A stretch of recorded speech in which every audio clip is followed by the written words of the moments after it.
Hello, my lovelies. So, I am tired, and I probably look tired, and I am stressed.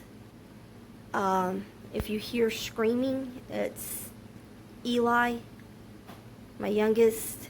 He's still awake for some reason. It's very late here, and he's stimming.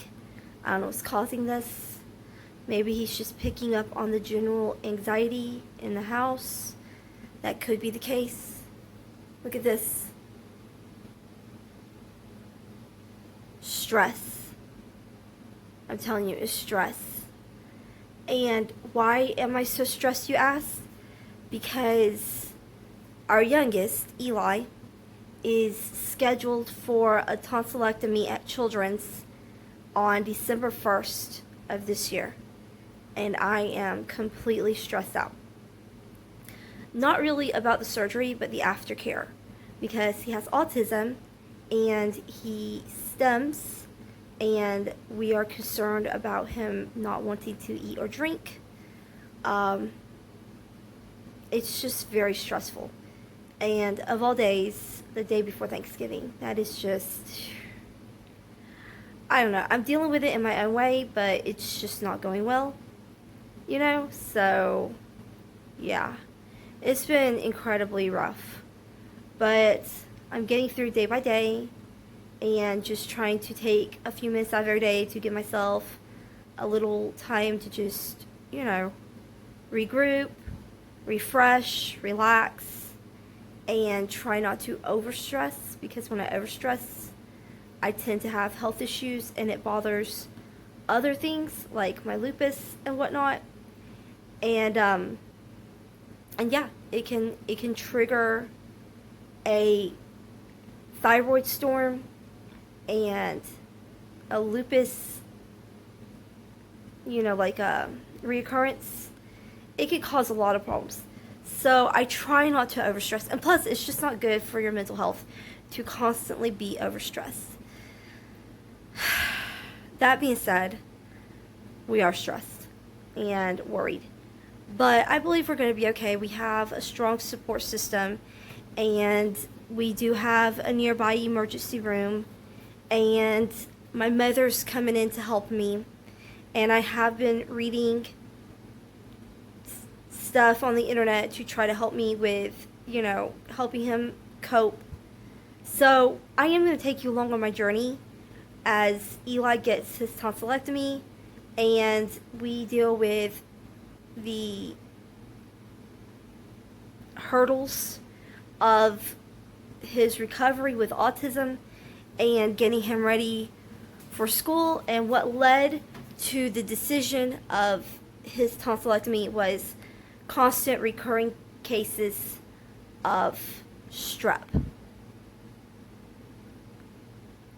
If you notice, my eyes, they get darker when I'm stressed. People have noticed that in the past.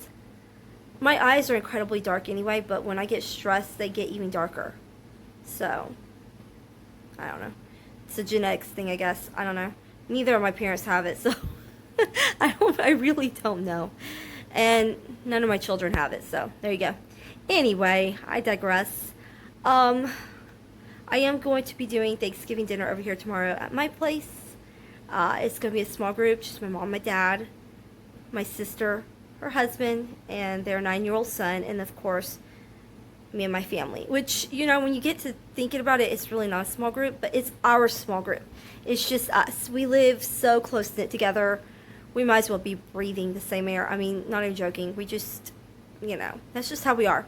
So, of course, I'm going to go to my in-laws tomorrow afternoon and have dinner with them. It's just going to be the 5 of us. And then I'll have dinner at my house. It goes without saying that masks are required, so while we're not eating. So, and hand sanitizer is going to be put everywhere, and everybody has to spray their shoes when they come in, and everybody has to check their temperature.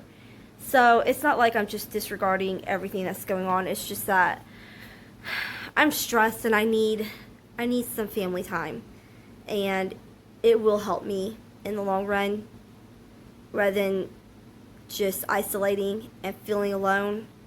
That's not something anybody wants. But at the same time, I'm not having a huge gathering. Like usually I would have friends over and stuff like that, but that's not going to happen this year. And it's probably not going to happen next year either, so we'll see. I mean, I hate to be the Debbie Downer of all the parties, but I have to be realistic too. I have a child with special needs. I can't just parade everyone through here. I know Christmas has already been changed, so is New Year's. So that's just something we're going to have to accept. And I see this stretching into next year, at least for us. Maybe not for the whole world, but at least for us. I can't say anything about the whole world because I'm not a specialist. But I can say at least for us, we're probably still going to take precautions into 2021. I mean, we're not suffering. It's not like we're hidden under a rock from society, It's nothing like that. We're fine, It's really not even much of a life change except for I would have had a few more friends over. So, I'm not going to sit down and cry about it. We still have Zoom. So, hey, we'll probably have a Zoom meeting later and chill out. Or, I can invite my friends over one by one in different days when the children aren't here, if we want to just like wine and dine in the afternoon, lunch and lunch, I don't know. Anyway, I can always make time for my friends, just not in big groups right now because everything is going on and we have a child with special needs. It's just called common sense. So this is just really skyrocketing my anxiety through the roof, but I'm coping in my own way. And I know in the end it's going to be okay, and we're going to be better for it. I know we are, but sometimes the build up before something big like this, like surgery, is worse than the actual event itself because you're playing out all these scenarios in your mind of what could go wrong, and especially for somebody like me who suffers from anxiety, it can be really, really troublesome because, if it's not my waking hours wondering what's going on, it's my sleeping hours dreaming of what could go wrong. So, it's just the way it is. But like I said, I have an excellent support system, so I'm not alone. I have people who are here for me, who understand what I'm going through, and my voice sounds rough. So, there's that. As for why Eli is up tonight, I have no clue. He has been suffering from insomnia for the past month or so. I don't know if he's picking up on the general vibe in the house. That could be it. He's starting to talk more little words. He's about on a 10-month-old level of speech, but he's 3 years old.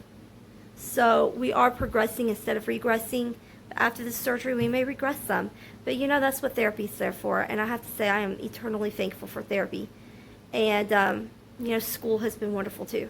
And as soon as he's well enough to be released by the doctor, he will go back to school and he will go back to therapy. So it's not the end of the world as we know it. I am looking forward to Thanksgiving. Just for the reprieve.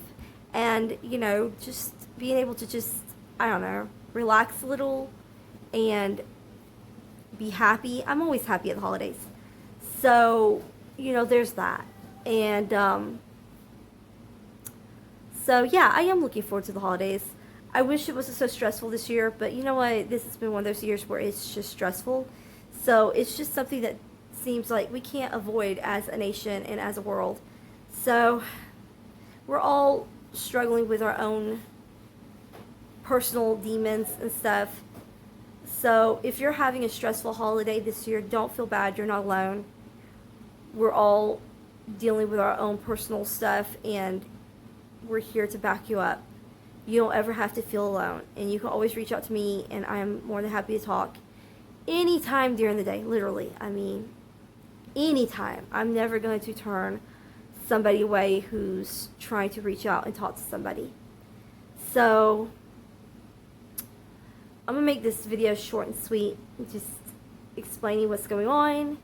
I know I told you that I would release a family member name, first name only, each video. So on this one, and she's probably going to kill me for doing this, I am going to tell you about my middle child. She is 11 years old. And I will just tell you that her name is Elena. And she is my carbon copy, and she is beautiful.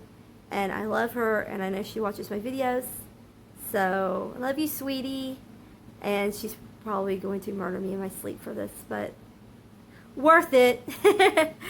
So, I hope you all have a blessed Thanksgiving, and get ready for our journey as we take on this task of Eli going through his tonsillectomy and coming out on the other side much better for it than we were when we went in. I love you all. Stay safe out there. It's getting crazy again. You know, I said it wasn't COVID-19, but that's not entirely true, because we are going to a hospital, and of course that always weighs on your brain.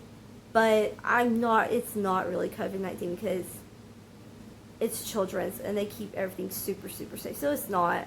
I mean, I know the world is going through this mess, and yes, that does weigh on my heart, but really in this situation, it's not. It's not about the virus.